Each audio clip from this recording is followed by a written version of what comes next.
The CIA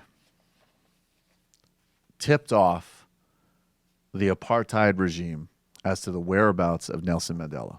So this is according to a new documentary that features a man named Donald Rickard, who is a former U.S. vice consul in South Africa and a CIA operative. And I'm quoting now from a report in The Guardian. Rickard, quote, told the British filmmaker John Irvin that he had been involved in Mandela's arrest in 1962, which was seen as necessary because the Americans believed that he was, quote, completely under the control of the Soviet Union, according to a report in the Sunday Times newspaper. And this is Rickard quoting him directly now. He could have incited a war in South Africa. The United States would have had to have gotten involved, and grudgingly, things could have gone to hell. We were teetering on the brink, and it had to be stopped, which meant that Mandela had to be stopped, and I put a stop to it. And there's a documentary called Mandela's Gun, which is about the months leading up to the iconic leader's arrest by the apartheid regime.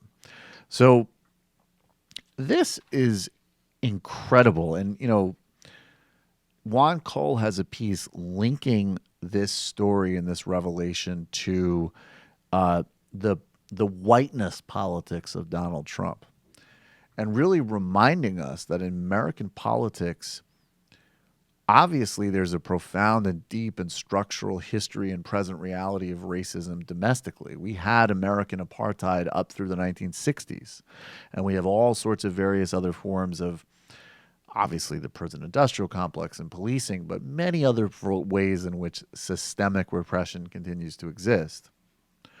But it was also a global policy that reinforced racism globally, because functionally, if you saw the world as a map and a competition between communism and between, you know, the West, we usually came down on the side of movements that at the very least, reinforce colonial legacies. And the case of apartheid regime actually supported a white-controlled minority state that implemented grotesque and brutal repression to indigenous Africans, to mixed-race people, and to Indians.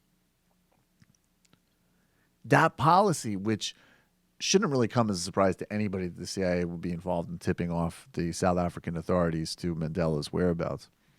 But that, of course, continued through the 1980s when Ronald Reagan vetoed sanctions legislation against the apartheid regime.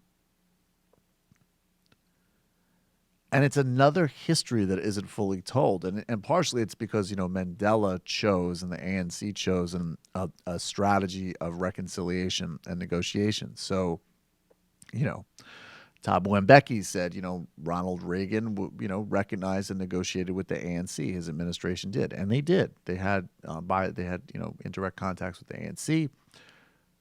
The first Bush, you know, moved the ball forward in that direction as well. But up through the 1980s, we were strong supporters of apartheid. Reagan was a supporter of apartheid, and this was not an anomalous position. So this story should show us once again the sort of global nature of American racism. And another reason why in so many parts of the world there is still this kind of relentless skepticism of us, which is sometimes obviously beyond justified. In contemporary South Africa, we spoke with Ronnie Kasrils. I spoke with Ronnie Kasrils a couple months ago, who's an iconic anti-apartheid leader and a minister in the African National Congress governments. And he said that, you know, he made the point that under the present leadership of Jacob Zuma, South Africa is in crisis, no question. But not in any way to justify the criminality of Zuma and the sort of failure of the present ANC government. But this quote was fascinating. This is in the same Guardian piece. They reached out to Zizi Koda, who was a national spokesperson for the ANC, which was Mandela's party. And he called the revelation a serious indictment. And he went on to say, we always knew that there was always collaboration between some Western countries and the apartheid regime. And then he went on to say, we have recently observed that there are efforts to undermine the democratically elected ANC government. They have never stopped operating here.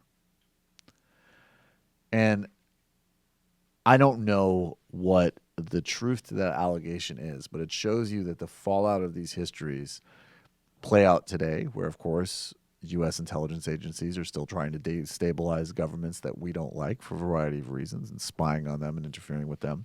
And it also shows that a government that is failing and has turned from a liberation movement to, in many ways, unfortunately, a plutocracy, can use that toxic history to justify and evade what's happening in the present.